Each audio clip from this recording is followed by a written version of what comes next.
busca pelo corpo perfeito, né? Não é de hoje que acontece, gente. Esse assunto atravessa gerações. Na época das nossas avós, na época das nossas mães, era um padrão estético. Hoje é outro e cada vez mais as pessoas estão em busca de um corpo perfeito, né? E para comentar sobre esse assunto, eu recebo aqui a Luciana de Paula, que é psicóloga. Seja bem-vinda, Lu. Olá, obrigada. Um prazer ter você aqui comigo, viu? Eu agradeço o convite. E esse bate-papo vai render muito, porque além de tudo que a gente vai falar, eu acho que é algo que a gente sente muito também na pele, né? Nós somos hoje aqui prova viva disso. E já que eu falei que isso atravessa gerações, que também as pessoas ficam aí numa busca incessante pelo corpo perfeito. Então, isso não é de hoje que acontece, né? Essa pressão estética que a gente vive. Não é de hoje, né? Porque existe uma indústria que é alimentada por essa insatisfação que a gente tem pelos nossos corpos. Então, se a gente for pensar em números, o Brasil ele está em segundo lugar no ranking de procedimentos estéticos, que inclui aí cirurgias plásticas, tudo, né? Procedimentos estéticos de um modo geral. Então, é um número muito alto, e isso é alarmante, porque cada vez mais as mulheres, principalmente as mulheres, estão aderindo cada vez mais jovem a procedimentos estéticos e muitas vezes procedimentos estéticos invasivos e irreversíveis. E assim, a minha maior, eu acho assim, dúvida hoje, que eu falei assim, eu tenho que levar a Lu para falar desse assunto, é o seguinte: a gente começa assim, eu tô insatisfeita com o meu nariz, fiz uma rinoplastia, agora eu tô insatisfeita com a minha orelha, agora não, o meu corpo, e daí parece que não tem um limite. O que acontece com essa pessoa? É essa pressão da sociedade ou algo realmente dela, emocional, que vem de repente da família? Como você explicaria isso? Vem de um tudo, né? Isso se relaciona muito com a autoestima, com a maneira que a gente se vê também. A maneira como a gente se vê, mas isso é imposto já desde lá da infância, que você tem uma maneira que você precisa comer, que você precisa sentar, a forma como você precisa se vestir, como você tem que se portar. Então, tudo isso já vem ensinado e já vem colocado no nosso ideário, né? Que existe um padrão ideal para a forma como você tem que agir e reagir diante dos diferentes contextos. Então, claro que às vezes eu tenho uma insatisfação com o meu nariz, eu tenho uma insatisfação com a minha orelha, ok, a gente pode ver de que maneira a gente pode trabalhar isso, às vezes até através de um procedimento cirúrgico, mas que ok, parei ali. Mas quando a gente começa a mexer na orelha, mexer no nariz, mexer na boca, aí é o seio, aí a gente já pode pensar numa distorção de imagem. Olha, e eu acho até interessante a gente comentar que às vezes, ou inconscientemente, ou até conscientemente, isso pode acontecer até dentro de casa. Quantas vezes você não tá no churrasco de família, aí vem aquela tia, aquele parente, olha e fala assim, nossa, mas você engordou, né? Nossa. Então isso inconscientemente vai caindo ali. E eu tô falando de engordar, mas não é só isso. Hoje em dia, já vou até mostrar pra vocês um caso da Thaís Braz, uma influenciadora ex-BBB, né? Sim. Que ela sofreu essa pressão estética da testa dela, que era uma testa considerada, né, pelos padrões, uma testa grande. Então, não é só a questão de você estar acima do peso ou não. É o cabelo, né? É o formato do rosto. Hoje a gente vive aí a era da harmonização facial. É de estar solteiro, de estar casado, é de ter filho, de não ter filho, de ter mais um filho, de terminar a faculdade. Então, existe uma cobrança social e familiar muito grande. E, inclusive, o bullying. Né? Às vezes começa lá na escola a questão do cabelo, porque o seu cabelo é assim, porque o seu corpo é assado, e aí a gente vai internalizando isso, né? Muitas pessoas que sofreram bullying na escola falam, mas eu não tive consequência nenhuma, só que hoje não consegue se olhar e se aceitar de forma natural. Então tá sempre pintando o cabelo, tá sempre alisando o cabelo, não aceita a textura da pele. Então várias coisas aí que vêm lá de trás. Com certeza, e hoje a gente está falando de pressão questão estética, porque tem muito assunto para abordar, mas eu posso até te convidar a voltar para a gente falar dessa pressão social também, como você disse. A gente casa, né? A gente tá namorando. Ah, quando você vai casar? Aí a gente casa. Quando você vai ter filho? Sim. Aí você tem um filho. Nossa, mas só um, tem mais um. Aí você tem mais um. Aí depois, nossa, 3 é demais, não é assim? Sim. Então, é complicado, gente. E aí, você casou, então você engordou, você emagreceu, seu marido não vai te querer desse jeito, você tem que se cuidar mais. E aí, a pessoa, ela vai entrando nesse mecanismo que muitas vezes ela não consegue perceber que ela não está vivendo mais por ela.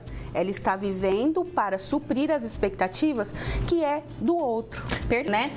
E a gente falou no bloco anterior que teve o caso aí da Kim Kardashian, que é uma socialite americana, que é influenciadora, né? E eu acho que a Kim, ela dita muito esses padrões. Sim, é diferente, às vezes, a gente sofre essa pressão porque alguém dita esses padrões. Então, a Kim tá com a cinturinha de, sei lá, 30 centímetros, a gente tem que estar também, né? Então, olha que legal, vou explicar para o pessoal o que está acontecendo. Não é de hoje que as mudanças no corpo da influenciadora Kim Kardashian, de 41 anos, têm causado uma onda de surpresa nas redes sociais. Mas o debate reacendeu na última semana, quando uma postagem comparou o corpo da socialite antes e depois. Se no início da fama ela exibia grandes curvas, agora tem aparecido magérrima, com os ossos aparentes. Em maio deste ano, ela se submeteu a uma dieta na qual perdeu 7 quilos em 3 semanas. O objetivo era conseguir entrar no famoso vestido usado por Marilyn Monroe em 1962. No último mês, Kim também divulgou ter feito um procedimento estético a laser para apertar o estômago. Na ocasião, ela chegou a publicar uma foto com a barriga avermelhada. Em entrevista, a socialite disse: "É doloroso, mas vale a pena." Já Thaís Braz, participante do BBB 21, é um exemplo de como mesmo uma mulher dentro do padrão, branca, magra e jovem, pode ser vítima de pressão estética. Durante um programa, a influenciadora foi alvo de comentários maldosos, especialmente por conta do tamanho de sua testa, que quase sempre aparecia coberta por uma franja. Na época, muitos memes surgiram comentando o formato do rosto dela. Um ano depois, Thaís se submeteu a uma frontoplastia, cirurgia plástica que reduziu sua testa em 2 centímetros. 2 casos que afetam diretamente as mulheres na sociedade moderna. Uma que impõe os padrões e outra que sofre as consequências. É exatamente isso, né? Alguém impõe um padrão que a gente acha que tem que seguir e sofre as consequências. Eu quero levantar 2 questões aqui que eu achei muito interessantes. Primeiro, a Kim disse que doeu, mas valeu a pena. Gente, vale a pena você se mutilar.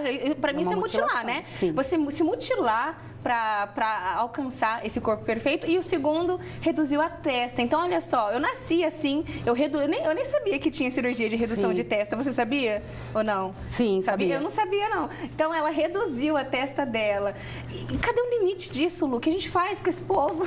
E em busca de uma perfeição que não existe. Que não existe. Porque agora, né, é o corpo com tantos quilos, com tantos centímetros e tal. E daqui a pouco vai ser uma outra coisa, né? Então, doeu, mas valeu a pena. Olha o adoecimento, né? Porque a gente já fala de algo que vai além da questão de querer apenas realçar algo que é bonito. Sim. Que isso é bacana, isso faz parte da autoestima, uma maquiagem, né? Só que as pessoas, elas não estão aceitando aquilo que elas realmente são. Então, realmente, uma pele, ela tem textura.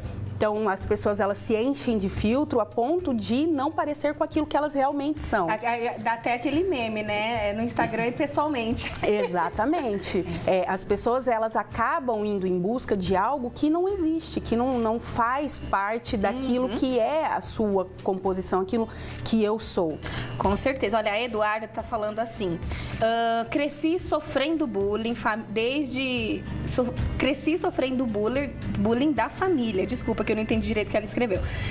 Da família. Com um tio que ria do formato do meu pé. E na escola sofri muito por conta do nome também. Isso acarretou em inúmeros transtornos. Hoje sou gordinha e modelo plus size, bem resolvida com essa questão.